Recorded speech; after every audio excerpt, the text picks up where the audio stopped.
আসসালামু আলাইকুম ওয়া রাহমাতুল্লাহি ওয়া বারাকাতুহু।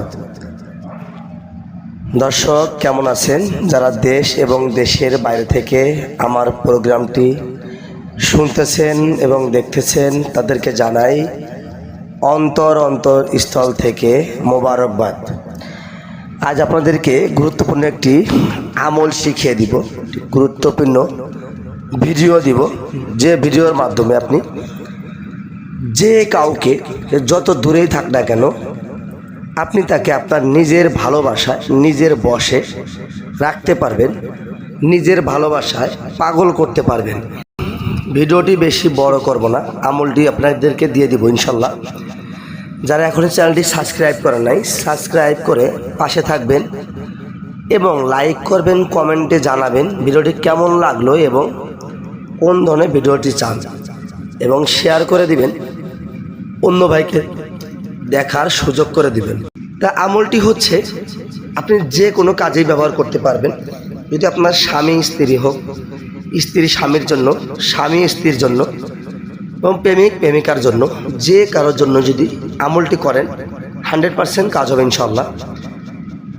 তা আমলটি হচ্ছে যদি দূরেও থাকে, যদি আপনি প্রবাসে থাকেন, আপনার স্ত্রীকে আপনার বশে আপনার ভালোবাসায় পাগল করে রাখতে চান, সেক্ষেত্রে আপনি প্রবাস থেকে দূর থেকে আপনি করতে পারবেন। শুধু দূর থেকে যার জন্য করবেন তাকে আপনার মনের ভিতরে জল্পনা কল্পনা করে তখন এই আমলটি আপনি করবেন ইনশাল্লাহ। আমি যে নিয়মে বলে দিচ্ছি, যেভাবে বলে দেব আপনারা সেভাবেই করতে পারবেন ইনশাল্লাহ।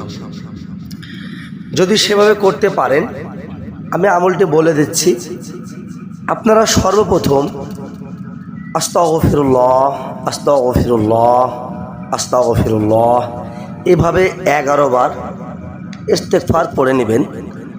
তারপরে যেটা করবেন, দুরুদে ইব্রাহিম, যে দুরুদ আমরা নামাজে পড়ে থাকি, আল্লাহুম্মা সাল্লি আলা মুহাম্মাদ ওয়া আলা আলি মুহাম্মাদ কামা সাল্লাইতা আলা ইব্রাহিম ওয়া আলা আলি ইব্রাহিম ইন্নাকা হামিদুম মাজিদ।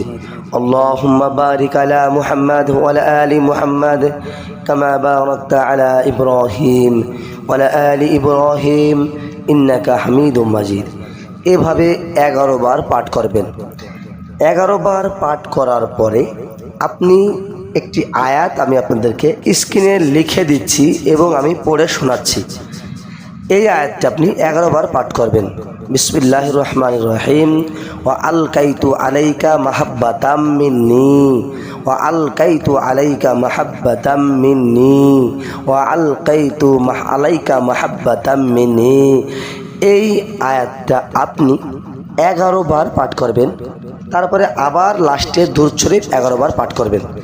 এভাবে আমলটি 11 বার করবেন। হ্যাঁ, আমলটি কখন করবেন? আমলটি যদি রাত্রেবেলা ঈশার নামাজের পরে করেন তাহলে উত্তম হবে। তাহলে আপনারা যে কোনো সময় করতে পারবেন, কিন্তু ঈশার নামাজের পরে করলে আমলটি করে ঘুমিয়ে যাবেন, অত্যন্ত ভালো হবে।